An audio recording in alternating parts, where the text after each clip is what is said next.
Hello, one and all, and welcome to the podcast we call the Fantastival with myself, Steve Nussbaum.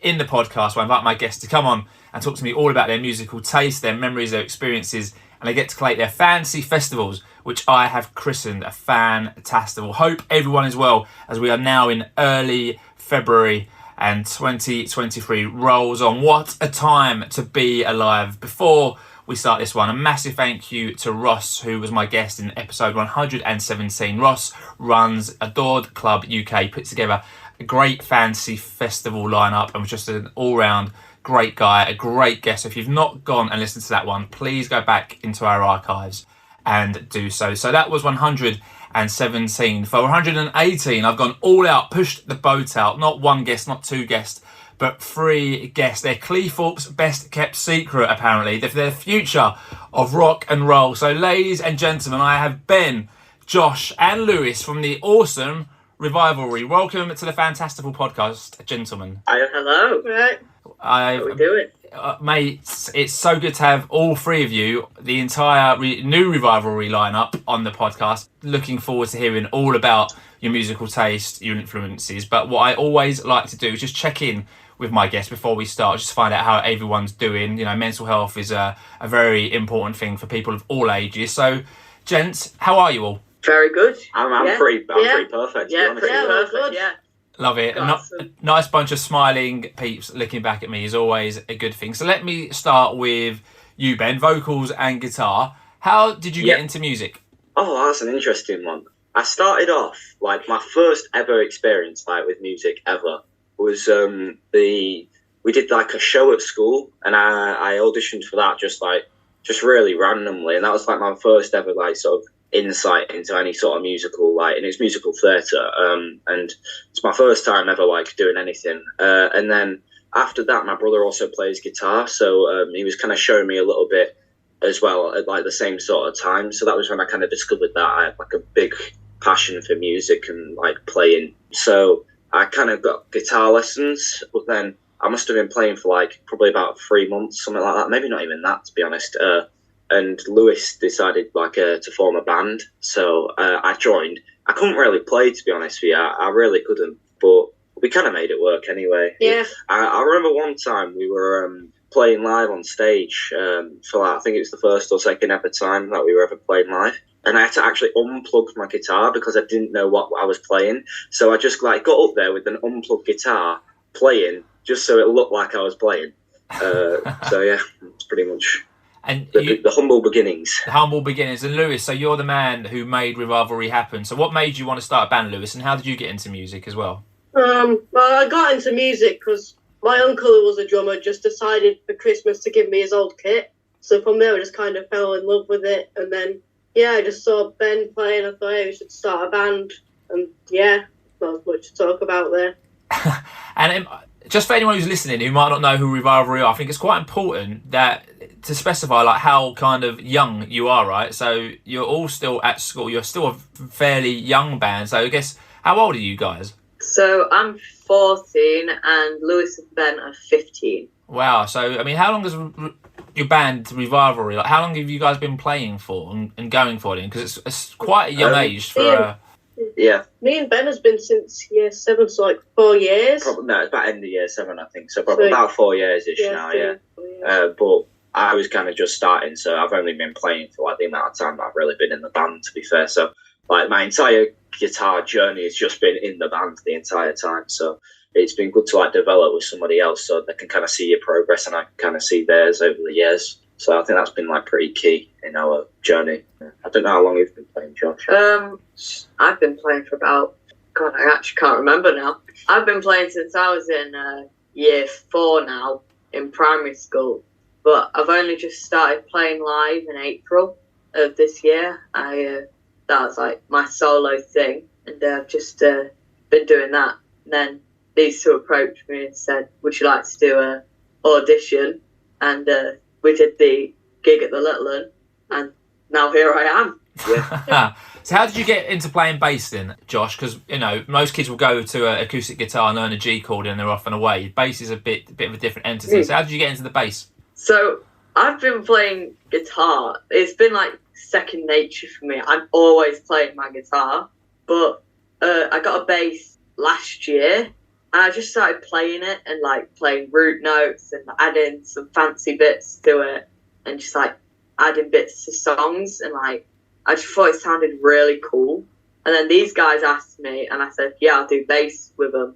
So, no, interesting, really. I just got a bass. So, Revivalry been going for 4 years, right? So, in that time then, who have your influences been? And I guess talk us through the 4 years of Revivalry from the start to where you are now then. Well, from the beginning, me and Lewis have always been into our heavier sort of metal stuff, especially like Metallica, sort of like, but then like also our rock sort of stuff, like Guns N' Roses, the indie sort of Arctic Monkeys as well. So we just kind of combine that, I'd say, for like the very start of it. And then over the years, our music taste has kind of developed. I think like Lewis has gone more into like the metal sort of side, and I've kind of gone a bit more towards indie sort of direction. But to be honest, I can listen to anything. I can go for that many genres and not be bored. I'm pretty much from indie to metal. I like it.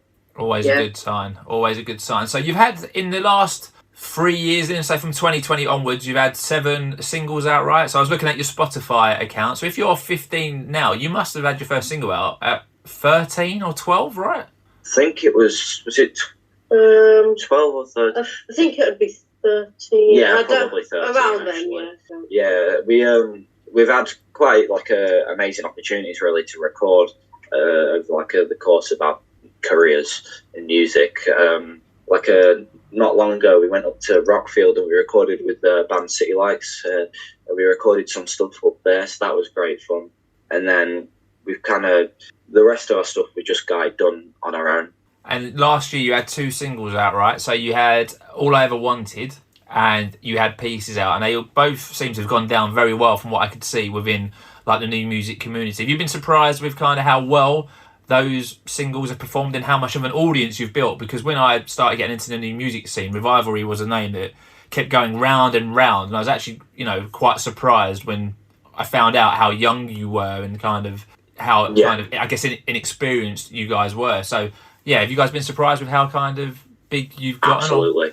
Yes. We really do appreciate like the community that has let us do this well.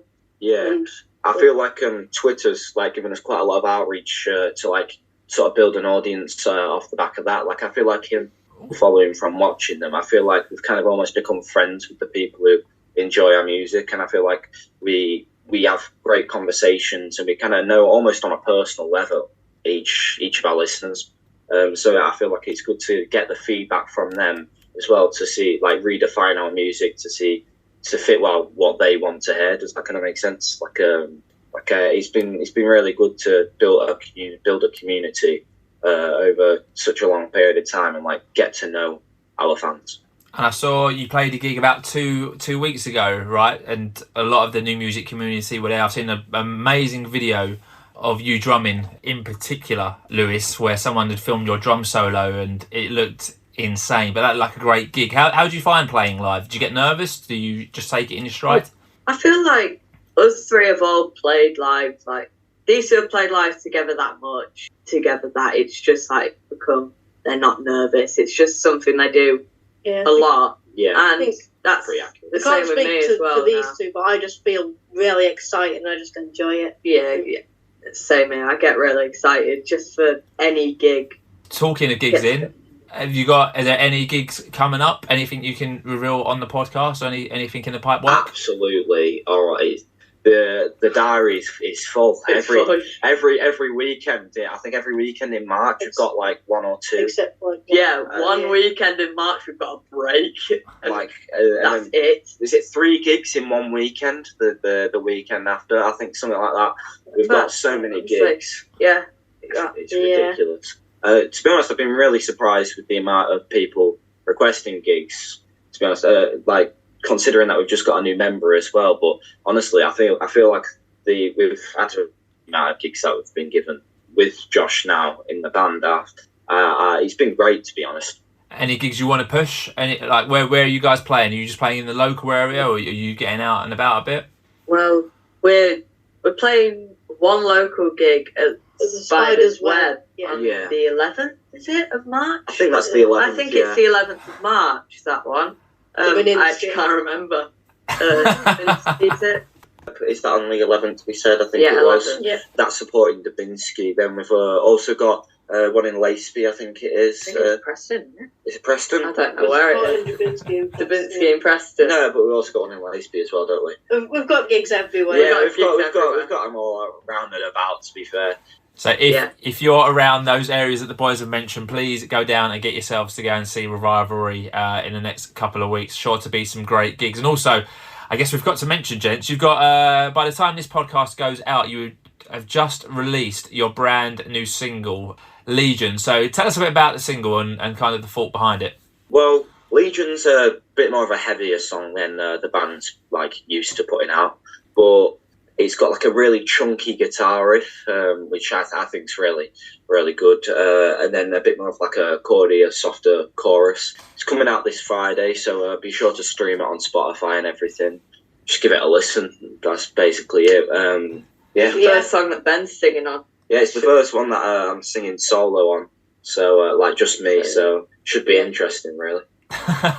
Exciting time. So you've mentioned Spotify, but I presume people can go onto any streaming platform. Yeah, all the usual social, all the listening platforms they'll be on. Yeah. Great stuff. And you mentioned social. So, gents, I've obviously, you come to my attention through Twitter. So to give us a shout out for your social media, well, where you at and where can people find you? Well, you can find us at Revivalry Band on Twitter, and basically everything Revivalry Band. Yeah. Nice and easy. So, obviously, this podcast is all about music. I'm currently listening to a wealth of music. I've been listening to a lot of Revivalry today to get ready for this very podcast. Still listening to a lot of Mac McManaman and still loving kind of all the new music that I've been listening to. So, gents, we'll start with Josh for this one. So, Josh, what are you listening to at the moment, mate? Oh, I listen to a lot of Youngblood and that. Do you know who Youngblood is? Yeah, I'm not that old, yeah. Oh, fair enough, yeah. I listen to a lot of Ghost is one I listen to a lot. Bit of Metallica, bit of Slipknot in there as well. Yeah, that's mostly all I listen to at the moment, really. Fair shout. And Lewis, what about you? What are you listening to at the moment? I'm listening to a bit of Arctic Monkeys, really. That's always been one of my favourites. Just a bit of a lot, really. Ocean Colour, seen lottery winners, some loners. Just a lot of different things, really. And Ben, what about you? What are you listening to at the moment, buddy?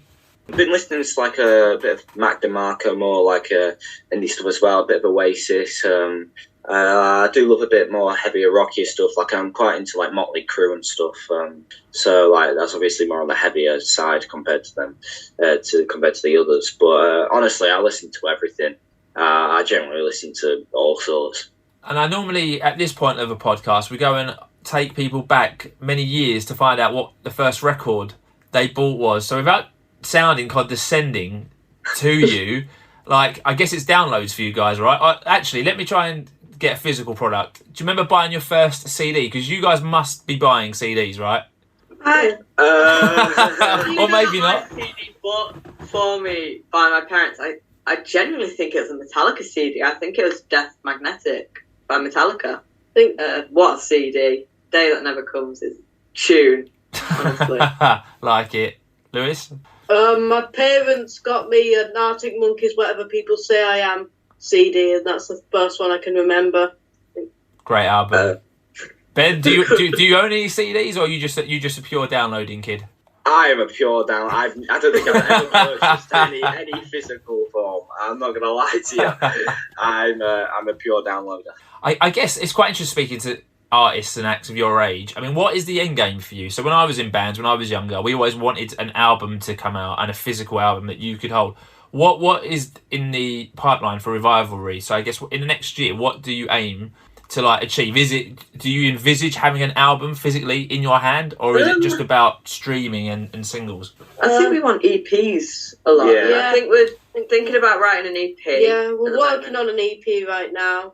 I think we don't really have an end goal. We're just seeing how far we can take it and just having fun with it, really. I think personally for me, rather than like my goal being music being released, I think it's more the gigging side for me. Like I'm I really enjoyed playing live. I think that's probably where I get the most enjoyment out of it. I love writing songs, don't get me wrong. It's just, for me, performing live is where it's all at. So I think probably my goal in the band for this year, well, for the end of this year, is probably to be playing pretty sizable gigs, like bigger than the ones that we've done before, which is honestly already kind of taken like effect. We've been having loads of big gig offers recently, so yeah, absolutely loads of gig offers. It's it's really exciting just how many we've had. Yeah, it sounds like an exciting time to be in Revivalry. So this podcast is all about you guys collecting your fantasy festival. Have you been to any festivals? Like, are you fans of festivals? Have you been to many? Me and Lewis have. We actually played Kendall Calling. Yeah, we played at Kendall Calling last year. That was my first ever festival, and I had an absolutely great time. It was really good. I don't know about you though, Josh. I've only really been to 2 festivals, and one of them I was playing at. They were last year. I played Cleethorpes Fest last year, and then I've been to quite a few fake fests as well. Is a fake fest, just for everyone to see? Is that like where you see a tribute band playing? Yeah. Very cool, very cool. Guys, I must have you about Kendall Calling a bit more. Kendall Calling is quite an established festival that not many people are lucky enough to play. And you've just kind of gone, yeah, we played Kendall Calling, yeah, it was all right. Like, good. How did that come around? I mean, that I imagine would have been a fairly big crowd at a fairly established festival. That doesn't happen to many people. So how did that happen for you guys? Honestly, do you want the pure luck? Literally just luck. We were playing at this Festival of the Sky in Cleethorpes, and one of the guys who runs it, Ben Robinson, so shout out to him because he's a top bloke. He approached us and he asked if we wanted to play at Kendall, but this was like when we first started playing. So by the time that we actually got to go to the festival, because of lockdown, it got delayed like 3 years. Exactly. So we had gotten a lot better and obviously built like a bit more of a community. And then when we got to the festival, we were playing on a Gatsby's house stage, which is a fairly out of the way stage. Like it's not like it's pretty good. It's a pretty good stage. It's pretty big, but I personally wasn't expecting to fill out the tent. But all of a sudden, we get up there, and I look across, and the entire tent is just filled. And my heart, it was probably one of the best experiences of my life. The fact we could attract such an audience, being at such a prestigious event as well. It was just immense, really. Sounds like a great time. So well done on that one, gent. So we've done festivals. What about gigs? Have you guys been to many gigs? Have you been lucky enough to see many bands you love? I've been to loads of gigs. Probably the best one I'd say would be like Arctic Monkeys. I think that was just top for me. But, where do you see? I've been to a few gigs, but they've mostly been local. I think the only band, like really big band that I've been to see is Bowling for Soup, which is that was a good experience. That was my first proper gig. They were just really good. I saw them, Dolly Rots and Lit, which was really cool. Me and Lewis, I think, went to watch Stereophonics, didn't we? We watched Stereophonics. I think probably the best gig that I've ever actually been at, though, which I don't really know if it counts as a gig because it was at a festival, but it was definitely the Wombats because I absolutely love their stuff and the mosh pits were crazy. So I think that was probably the highlight of my show watching career. I'm sure there's going to be many more gigs that you get to go to and that you'll have a great time at. So like I said at the beginning of the podcast, the aim of the Fantastival Podcast is getting our guests to collate their fantasy festival. So the guys get to choose any 5 acts, one of who must play one of their studio albums in full, and the guys get to pick an encore which all of their 5 acts can perform together at the end of their fantasy festival. So it's very simple. 5 acts take 5 time slots. So in the last episode of the podcast, I had Ross from Adored Club UK on, and he created his Nostalgia is a Disease fantasy festival as follows. So he had the Flaming Lips in his opening act. In his Super Seconds, he had Richard Ashcroft. Midway Madness, he picked New Order and had them play Technique in full, which randomly turns 35 years old today as we record. So a bit of an apt time to have that one on the podcast. In his pre-headline act, he picked the Chemical Brothers, and for his headline act, Ross picked Oasis. And for his encore, because all of the acts had performed and had a song with the Chemical Brothers. He had a Chemical Brothers mix that we just let slide and got that one into the Fantasy Festival. So very, very simple to do. So before we talk about your acts, gentlemen, we need to give your Fantasy Festival a name and we need to give it a venue. So, gents, what are you going to call your Fantasy Festival? So, we're going to call it RevFest. I like what you've done there. That obviously needs no kind of elaboration on it. So, RevFest, and you can take us anywhere you want to, guys. You can keep us in Cleethorpes. You can take us to the Big Apple. You can take us to Wembley. You can take us wherever you want. We're going to follow you to RevFest. So, where are we holding this? Hyde Park in London. Any reason why? Have you been to Hyde Park before, gents? Have you been to Hyde Park to a gig? I have a couple of years ago, but I don't really remember it, to be honest. I just like the idea that it's like in a big centre of a city, so you could probably just fill it out with ease, and it just like I could just picture the swarm of people, and I think that's kind of why we went for that. All right, Hyde Park. We're going big and we're going bold with RevFest. So you obviously there's 3 of you, and you only get to choose 5 acts. How was the process? Have there been many band arguments? Have Revivalry almost split up because of this, or it's just made you tighter as a unit now? There has been a bit of a dispute. Yeah. But unfortunately, like we've had quite a few that have nearly got to the lineup, but like we've just had to miss out, which is a bit of a shame, just because we couldn't really agree. But I think we came to a solid agreement. Yeah, we're pretty happy our eventual with lineup. I always like to find out what acts almost made it. So we get to talk about your 5 shortly, but any acts or bands, anyone who you want to shout out, who you love, but isn't making the lineup to RevFest. Corella just didn't make the lineup. Yeah. Ace guys. Smell to Bly was one, I feel. There are some guys up in Norway who we've grown quite close with over Twitter and stuff. And I think they're a young band as well. They're around our age group, and I think that personally they're amazing. I love their music. I think another one was Indigo Bay. Yeah, played with them before. They were amazing. Last one, Moonlight Parade, was it, Lewis? Yeah, Moonlight Parade. Yeah. So we played with them at Atma, I think, and they're just amazing guys, and they're great on their Twitter and stuff. It's just really good. Yeah, Moonlight Parade have actually been picked for a fantasy festival before, so they don't get to play RevFest, but they have been on a lineup before, and I'm lucky enough to be seeing them soon as they play in London with the Heavy North in May. That'll be a great gig, so I'm looking forward to seeing Moonlight Parade. That'll be great. I'll tell them you say hi, but obviously I'm sure they'll listen to this and they'll appreciate the shout out that you guys give them. So you've mentioned some decent acts, some big acts, some good acts who aren't coming to RevFest. It's time for you gents to talk about the 5 who we're going to. So Hyde Park, it's 2:00, sun's shining, everyone's having a great time. So gentlemen, who are you going to have open RevFest? I think we're going to go for Pigeon Detectives, which is a random, because I've seen them live before and they have just that energy. The guy comes on swinging his microphone and throwing it in the air. So it really I think it'd get people in that mood to be really excited for the festival and get them ready for it. Good shout. Pigeon Detectives, first time they've been picked for a fantasy festival. Ben and Josh, were you happy with Lewis's choice there? Absolutely, I couldn't agree more. Amazing band to start off a festival. Yeah, very high energy band. So Pigeon Detectives make their Fantastival debut. They're going to be your opening act at RevFest. They're going to play from 2 till 3 o'clock. We'll take a half-hour break. Then it'll be time for your super seconds act. We're going to get an hour to play from 3:30 to 4:30. So, gentlemen, who's going to be your super seconds act? So we're going to have the Jack Fletcher Band as our super second. I was blown away when we saw them live after we played. They came on. Their energy was absolutely amazing. The vocalist is amazing. Outstanding. Yeah, they've just got some banger songs and love them so much. So was this after you say you've played with them? Was this the gig 2 weeks ago? Yeah.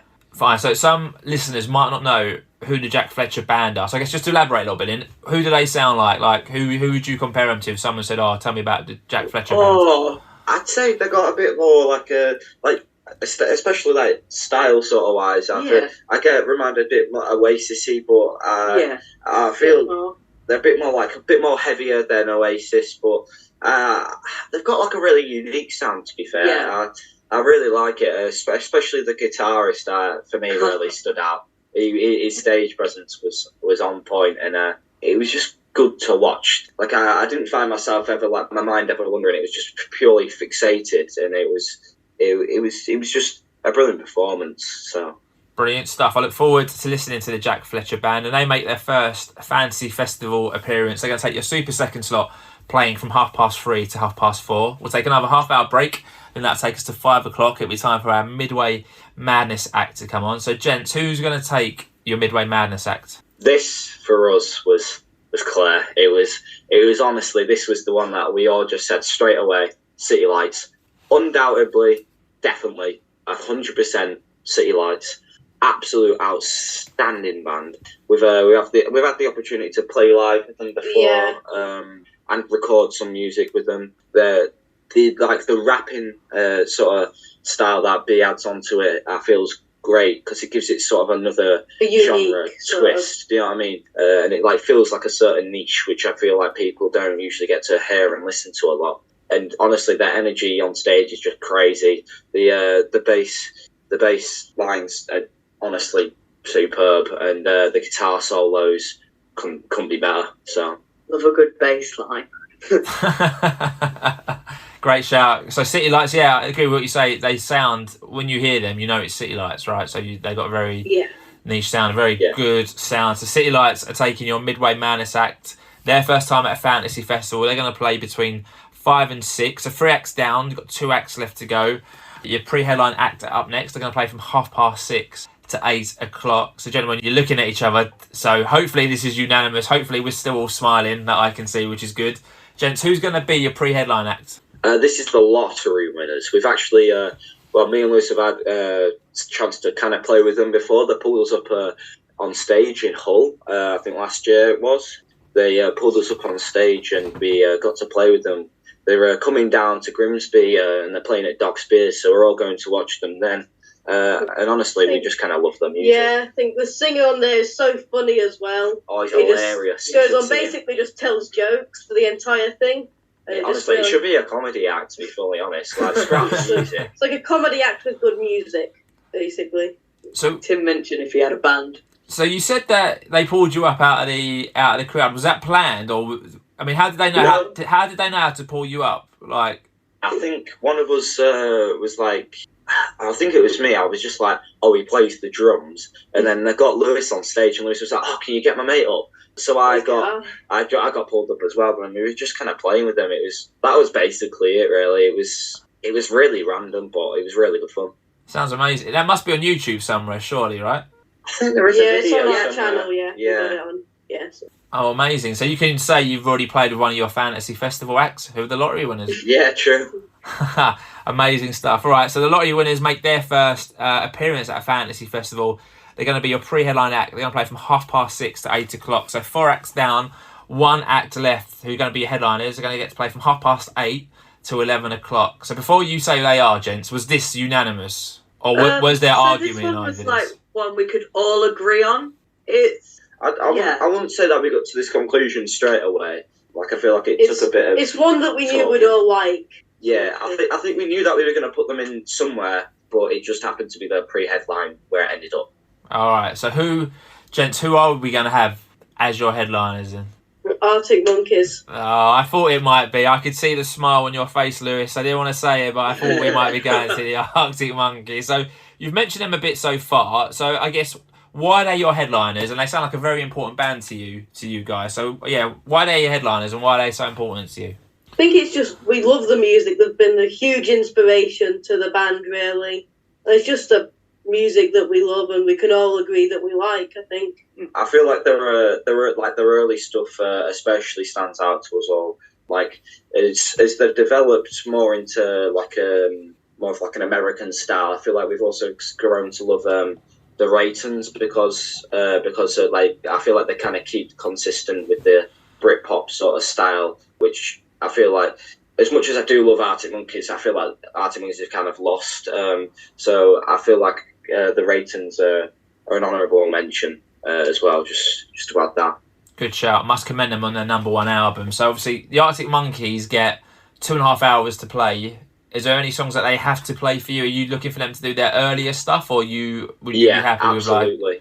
with like... you look good on the dance floor is... for me, they have to play View from the Afternoon. I don't think we're going to have any of that. We don't play our old album and stuff, because I feel like it's going to have to be. It's going to have to be all the old stuff. Yeah, you can throw in a few of the new ones, but the classics can never be beaten.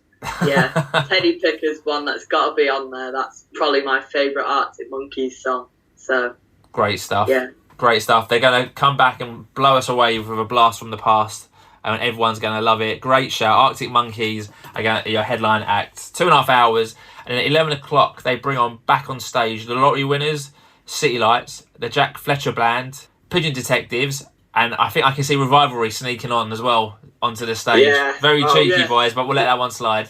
So we do want to be too we didn't cocky. Yeah, we didn't want to be cocky and put ourselves in this. So you boys are sneaking on for the encore as well. So you get to play one song with your chosen acts to close your fantasy festival. It can be any song. Gents, what song would you want to play with your fantasy festival acts? So we're going to do Hey Jude by the Beatles, because I feel like that's just one that everyone could just get on stage and have a bit of fun with, get the entire crowd. Everyone knows the lyrics, so they can all join in. It's like, I feel like it's a very broad sort of like, who doesn't love the Beatles, let's be real. Yeah. So I feel like it's just perfect. Yeah. Get everyone at the end of the thing all going, na, na, na, na, na, na, na. I feel like it's just an entire festival doing that. Hands in the air. So funny, waving their hands about. I like it. A great shout and a great way to end a sublime fantasy festival. So, gents, before you change your mind, let's lock this one in and summarise up your fantasy festival. So we've got RevFest taking place at Hyde Park. In your opening act, we've got Pigeon Detectives. Super Seconds, we've got the Jack Fletcher Band. Midway Madness, City Lights. Pre-headline act, we've got the Lottery Winners. And your headline in your fantasy festival, we've got the Arctic Monkeys. And for your encore, they're all going to play, with Revivalry, they're all going to play Hey Jude. Are you happy to lock that one in, gents? Absolutely. Yeah, absolutely. Oh, we didn't say what album. Are you going to have an album played in full at your fantasy festival, or are you turning down that request? Do you want any of your acts to play an album in full? Probably the Arctic Monkeys' first album, to be honest with you. Yes, probably. Yeah. That sounds like a good plan to me. So well done, gents, on collating an amazing fantasy festival. So before we finish this one up then, you've got a new single out on Friday. You've mentioned some live gigs in March. What else does 2023 hold for the band? Well, this year's actually mine and Lewis's GCSE level, GCSE. So we'll be doing a lot of like revision and stuff, but we're just trying to find that balance. But we're hoping to get like new tunes out and more gigs and just kind of see where it takes us. We're just going to keep hoping to build it, and just, especially after GCSEs are over, we'll be hopefully doing more. Yeah. And keeping going. And Josh, you're not GCSEs, right? So you can still rock out for a little while and just chill out while the boys are studying hard. I'm not GCSEs until next year, so it'll just be the same loop next year. Genius. All right, gents, how do people find you on social media? Let's give Revivalry a big plug and try and get more followers and more listens. So whatever you want to plug, gents, the floor is yours. So let's talk about where people can find you, and let's talk about your socials. Well, you can find us all at Revivalry Band on any social media. If anyone has any gigs that they'd maybe like us to play, just drop us a message there. All of our stuff on like music streaming sites, that was just under Revivalry. If you type that in, it should come up. Anything on social media, it's just Revivalry Band, so just find us there. Yeah. Brilliant stuff. So that is it, and thanks to everyone who has listened to the 118th episode of the Fantastival Podcast. And if you've enjoyed this, please subscribe. You can give the Fantastival Podcast a review on iTunes, or you can rate the show on Spotify if you're listening on Spotify. And we are on Twitter as our Revivalry, so give us a follow at FantastivalP. And you can also email us at fantastivalpodcast@outlook.com, as we'd love to hear from you. Unfortunately, on this podcast, we don't play any music because you can't play music on podcasts, but I'll get some tracks from these gents and we'll make a nice little Spotify playlist of their chosen acts, where you'll be able to go and listen to that within the episode description. So, gents, thanks for being my guests, Ben, Josh and Lewis. How have you found it? I mean, is this your first podcasting experience, or have you done many others? Me and Lewis have. Yeah, I don't think Josh has. This is my first podcast that I've ever been on. I found it really fun. I'm glad to hear that. Just for point of reference, people don't normally have Wi-Fi outages, so I hope the next one that you do doesn't have any any Sure, delays I due to any Wi-Fi failures. But gents, I must commend you. You know, when I was 15 and 14, I could barely play anything of note, and you boys have built up a fantastic audience, and it seems like you've got years of experience under your belt. So I wish you all the best for the future. I must commend you on seriously what you're doing. It's fantastic to see what you're doing, and I'm excited to see what the future holds for you, gents. Yeah, thank you you. very Thank you very much. much. So I'll be back in next week with episode 119. So please make sure to join me. But until then, stay safe, my Fantastival friends. Please continue to spread the word. And that word is Fantastival. Thanks for listening.